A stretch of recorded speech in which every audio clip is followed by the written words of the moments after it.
Hello mga students. For you to be familiar with the account titles and their account descriptions, lalong-lalo na kasi magagamit ninyo ito later on when you do the journal entries. Kapag nag-record na tayo, nag-post na tayo sa mga ledger accounts, and then we prepare the trial balance, it is important that you are familiar with some of the common or basic account titles na ginagamit, especially when we are dealing with basic financial accounting.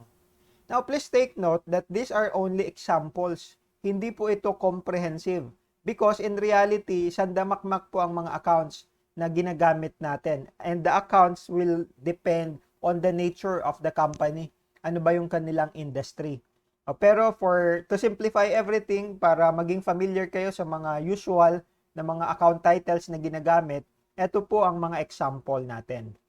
For the assets, meron tayong cash, accounts receivable, merchandise inventory, you have your prepaid expenses, yung supplies, the furniture and fixtures, you have your computer, equipment, vehicle, building, and land.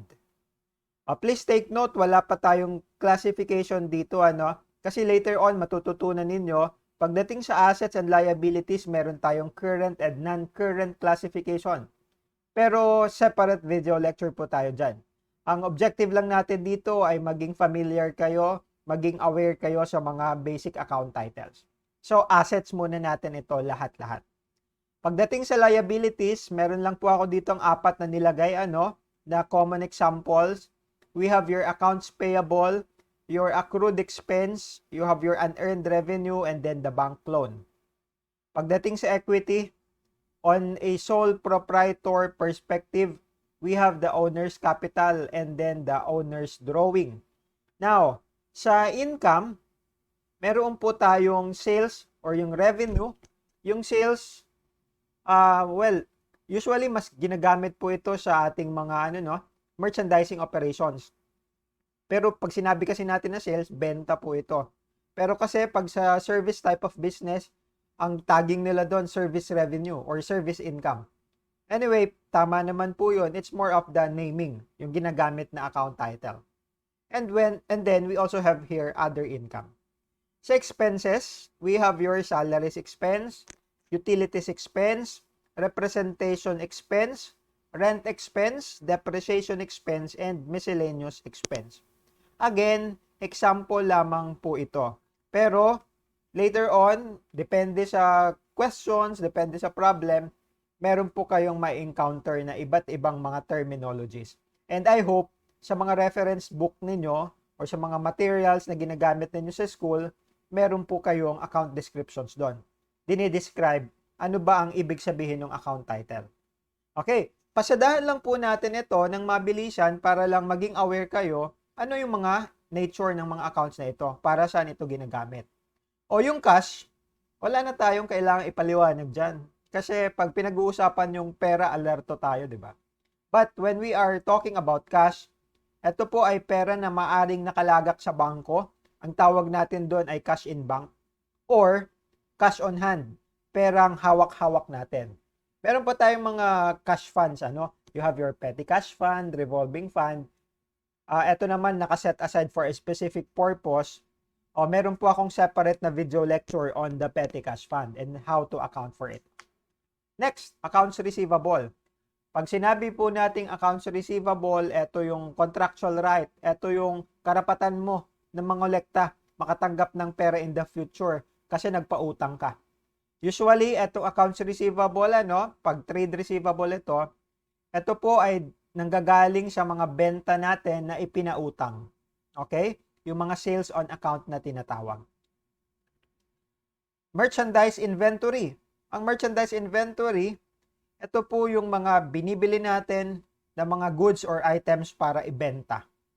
So, ito po yung mga stock po ninyo na bakit siya stock siya? Kasi gagamitin mo ito para ibenta. Kung meron kang sari-sari store, yung mga merchandise inventory mo, yung mga sardinas, lahat ng mga binibenta mo, kung ano man, mga candy, mga diaper kung nagbebenta ka nun, at marami pa pong iba. Basta yung mga inventories na yon ay gagamitin mo para ibenta, that is merchandise inventory.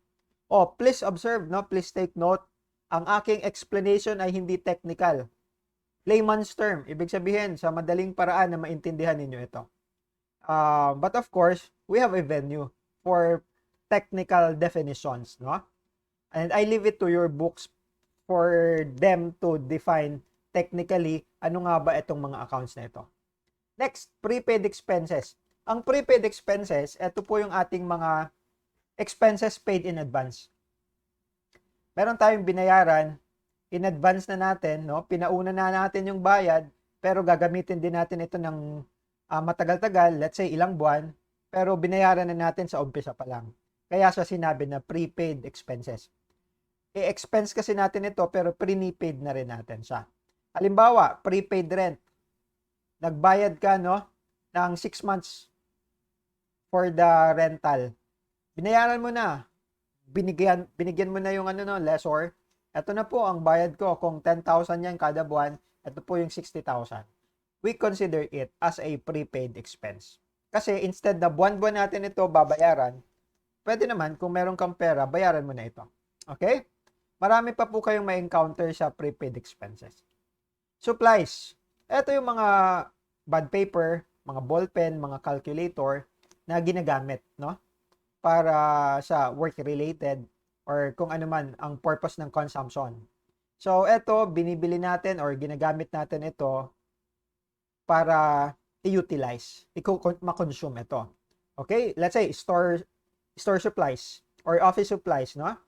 Siyempre, madaming mga paperworks, kaya usually gumagamit tayo ng mga bond paper, mga inks, no? Mga ballpen.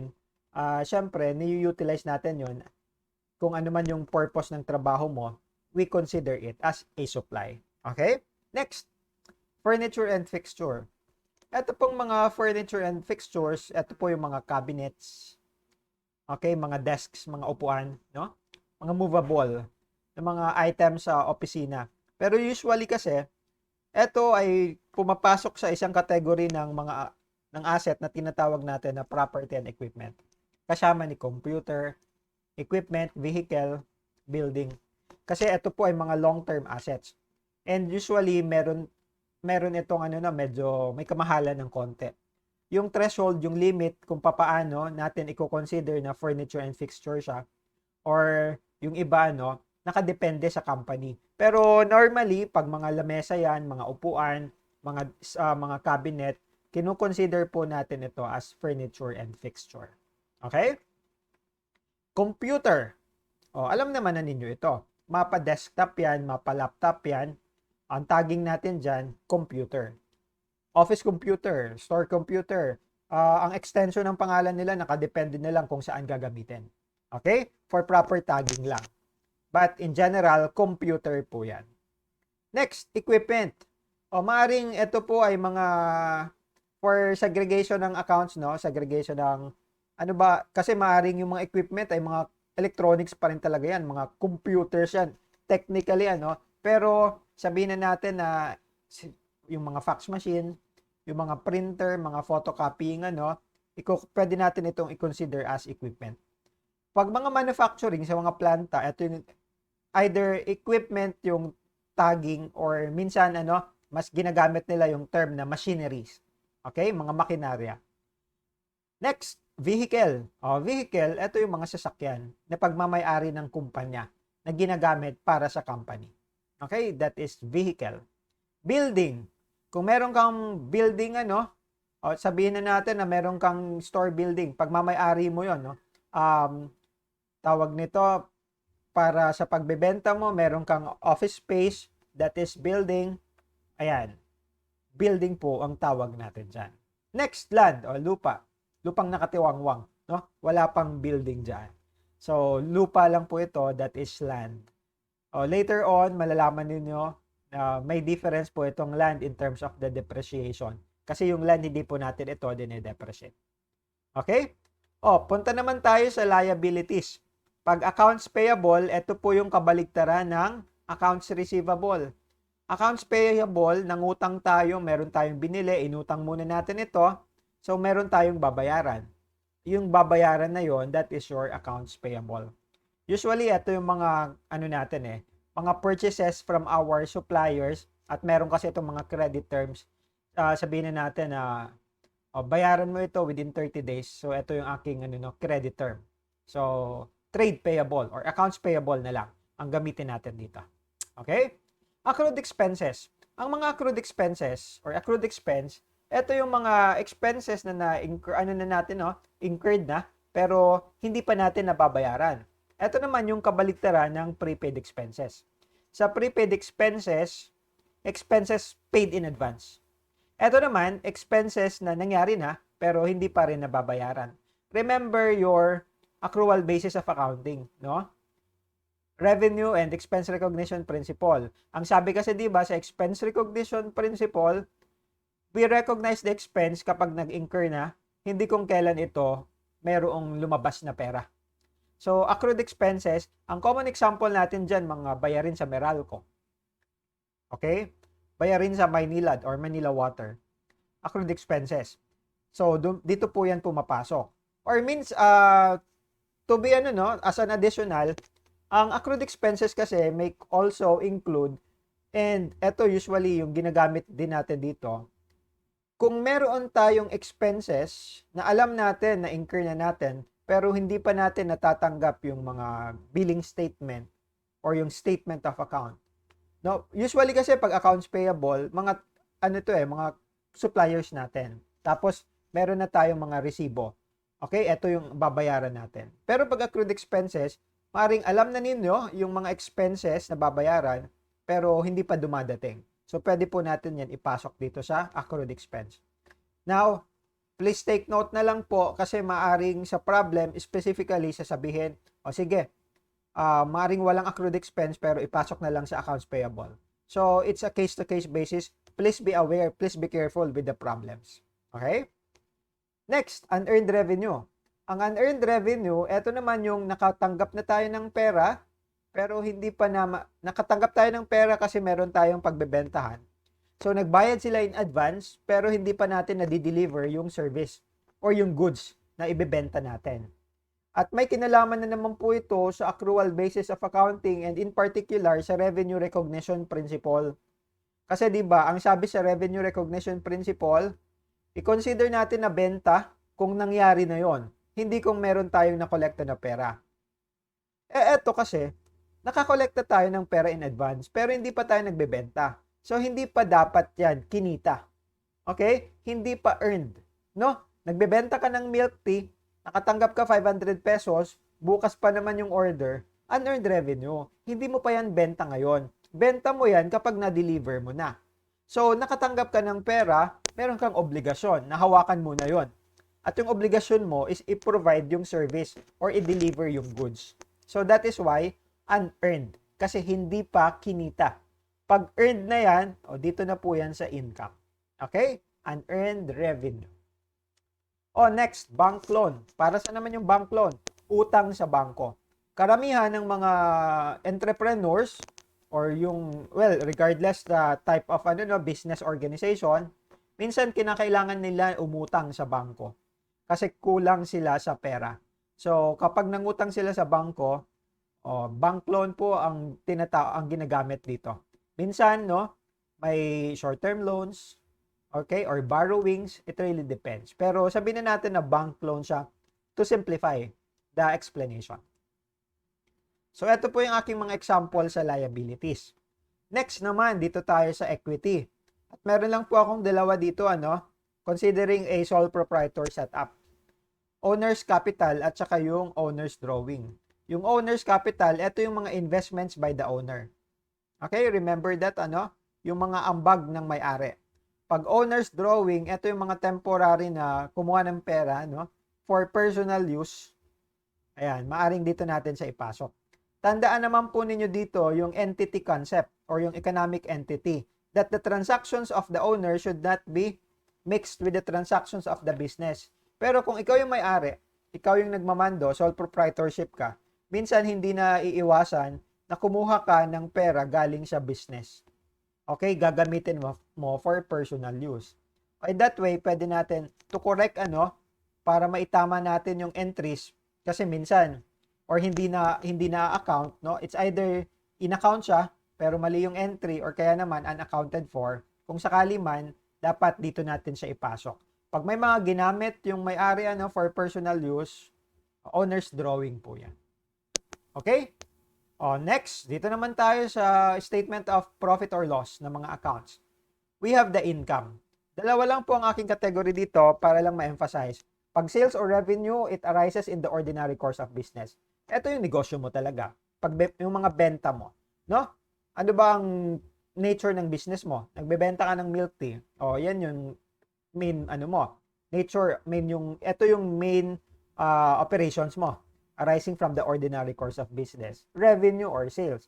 Pag other income, ito yung mga walang kinalaman dun sa binibenta mo. Kunwari, meron kang lumang computer, office computer, pagmamayari ng kumpanya, hindi personal. Binenta mo, tumubo ka. Ang bili mo doon, 30,000, nabenta mo 35, yung 5,000 na difference, other income yun. Yun yung tubo mo. Okay? Okay, next. Dito naman tayo sa expenses. Salaries expense. Ito yung mga pasahod. Okay? Please take note, expenses, ito yung ating mga gastusin. So that here, salaries expenses, ito po yung ating, pasahod. Utilities expense, ito yung usually, kuryente, tubig. Minsan, isinasama na rin dito yung mga communication expenses. Kay PLDT, kay Globe, kay Smart, kay Converge. Pero minsan, pinaghihiwalay po ito. Representation expense.